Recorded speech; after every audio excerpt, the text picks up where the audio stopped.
Shalom, family. Be a man of mystery. Never allow anyone to understand you. When they understand you, they will kill you. When they don't understand you, it's difficult for them to kill you.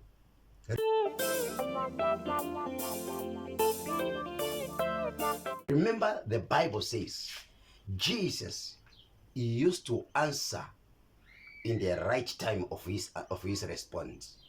When they ask him a question, he will not say anything.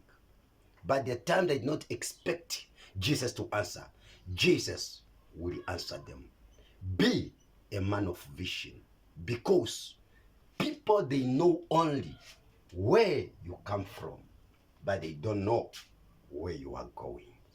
Let God take you there. Shalom.